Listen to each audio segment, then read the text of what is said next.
So what are the ways in which we can represent a regular language? So as you all know, the language recognized by finite automata is termed as regular language or regular set. So if you consider regular set, you can define a regular set formally using the set representation, that is L is equal to W belonging to sigma clean closure such that W satisfy some condition. So in this way you can formally define the regular language or regular set. That is one method. And the second method is you can use finite automata. You can come up with that model, finite automata, to define a regular language. That is second method. And if you consider the third method, you can use a regular grammar to represent a regular set or regular language. So if you are writing a regular grammar, if you are having a regular grammar, that regular grammar will actually represent or defines a regular language or a regular set. So this lecture actually deals with a precise way to represent a regular language or a regular set, that is using a regular expression. So if we consider, let us start with a simple arithmetic expression. So you are having A plus B into C. So here if we consider this arithmetic expression, it actually involves operands and operators. So A, B, C are operands. So similarly in the context of regular expression also involves operands and operators. So operands are basically, operands could be alphabets or another regular expression. So in this case, in this arithmetic expression, these are actually operands and the plus and star are operators. So in this case, in order to break the default precedence, so if you consider this arithmetic expression, B star C will be computed at first. So as far as this plus C is concerned, one operand is A and the second operand is another arithmetic expression. So similarly, in the regular expression, operands could be alphabets, that's a basic component, or operand could be another regular expression. So again, in this case, in order to break the default precedence, you can use parenthesis. So if I parenthesize it like this, plus will be given higher precedence over multiplication. Similarly, in our regular expression also we will be using parenthesis to break the default precedence. Now let us introduce the operands that are used in our regular operators that are used in our regular expression. So operators include union operation. So that is represented using the operator plus. Plus is actually used to represent union operation. The next one is concatenation. Concatenation is actually represented using the operator dot operator. Then another operation involved is clean closure. That is represented using the asterisk symbol, which will be represented as a superscript. Next one is positive closure. That is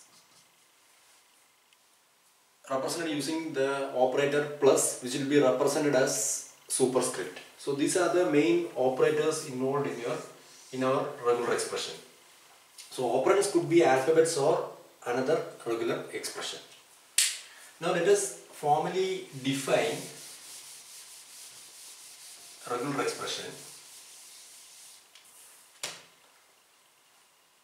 So before moving to the formal definition, let us consider an example. So if I am writing like A So if I am writing like this will be interpreted as A or B. So here A and B are alphabets. This actually defines the regular set, regular language A, B. You can interpret this as A or B.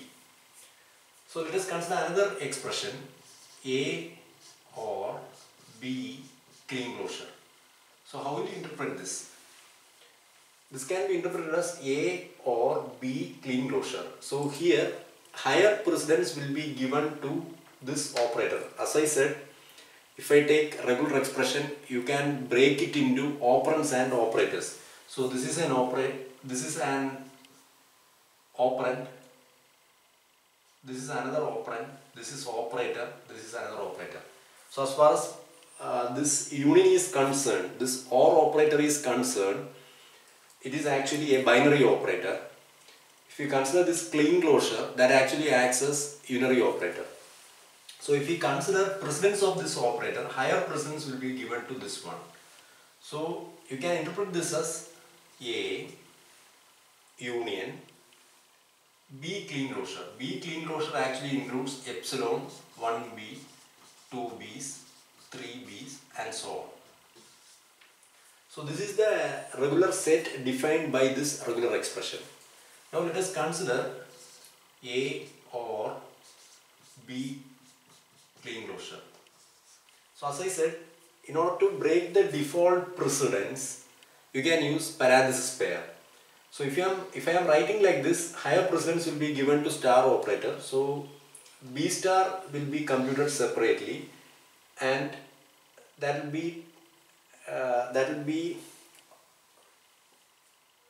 that set will be taken union operation with the set containing A.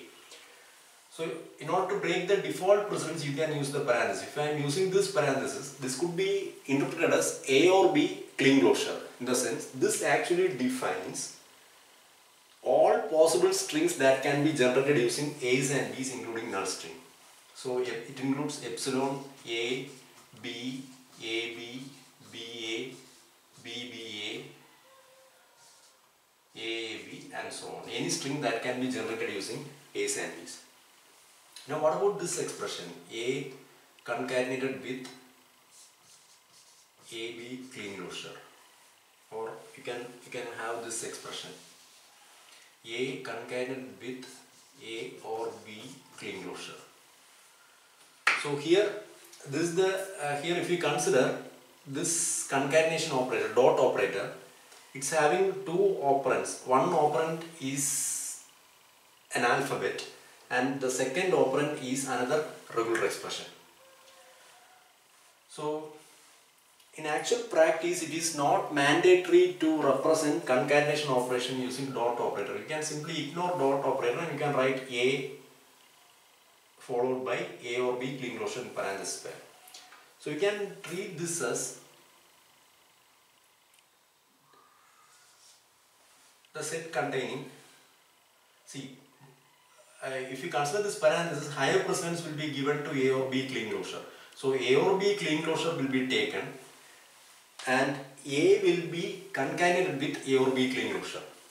So this is equivalent to concatenating A with this set. This set actually represents A or B clean closure. So A concatenated with epsilon will give in A concatenated with A, you will be getting A concatenated with B, you will be getting AB, A concatenated with AB, you will be getting AAB, A concatenated with BA, you will be getting ABA, A concatenated with BBA, you will be getting ABBA, A concatenated with AAB, you will be getting AAB and so on. So if you consider the language generated or represented by this regular expression, it actually contains all possible strings generated using A's and B's that starts with A. If you take any string, that will start with A followed by anything generated using A's and B's. So from this it is clear that our regular expression contains set of operands or sequence of operands and operators, composed of operands and operators. Operands could be alphabet or another regular expression, and operators could be or that is union, concatenation, clean closure and positive closure. Now let us formally define regular expression.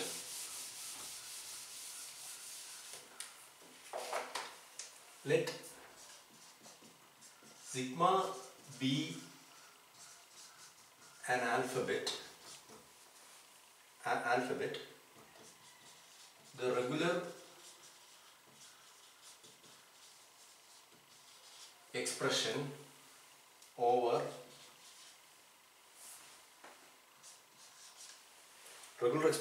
sigma and the sets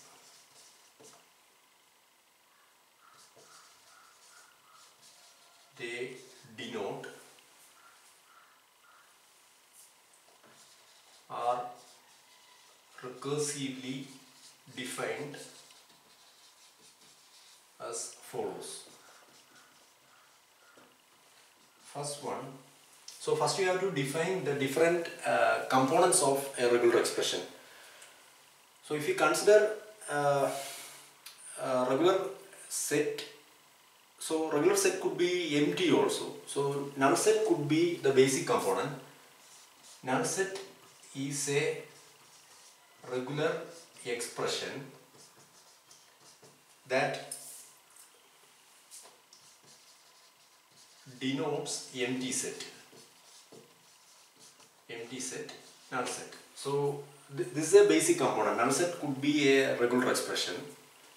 Then second one, epsilon is a regular expression that denotes regular set epsilon. So epsilon could be a basic component in your regular expression, and that is actually that represent set epsilon. Then third one, A belonging to sigma. Sigma is a set of alphabet. So A belonging to sigma is a regular expression that denotes the regular set A. So if A is an alphabet that belong to A is an alphabet, then you can say that A is also a regular expression. That will be a basic component. Then fourth point, if R and S are regular expressions denoting regular sets R and S. So this R represent the regular language or the regular set corresponding to regular expression R, and this S represent a regular set corresponding to this expression S. Then R or S are concatenated with S. So you can ignore dot here. Rather than writing R dot S, you can simply write RS. Then R positive closure, R clean closure, and R return inside parenthesis pair. So as I said, parenthesis can be used to break the default precedence. Are all regular expressions that denotes the regular set. So R or S actually represent the regular set R union S, where R is the regular set corresponding to regular expression R and S is the regular set corresponding to regular expression S. So R union S actually represent the regular set or regular language corresponding to the expression R or S.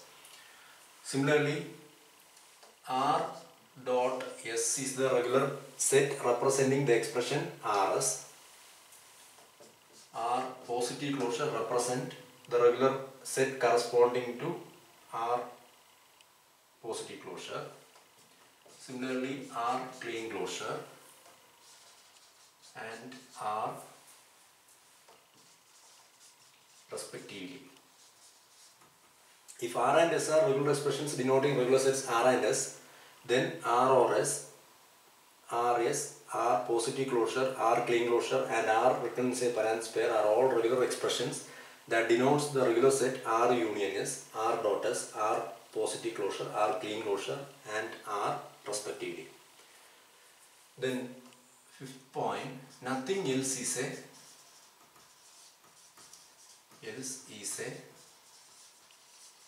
regular expression.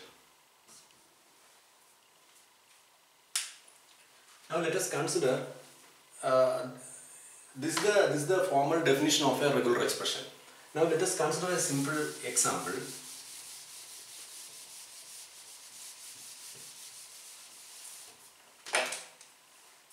Write regular expression for the language L is equal to A raised to N, B raised to M, or you can A raised to N, B raised to M such that N is odd and M is even. So you have to write regular expression representing this language, that is even odd number of A's followed by even number of B's. So how will you write the regular expression? So you have to generate odd number of A's. How will you generate odd number of A's? So odd number of A's is either 1A or 3A or 4A or A followed by 1A, 3A, 5A or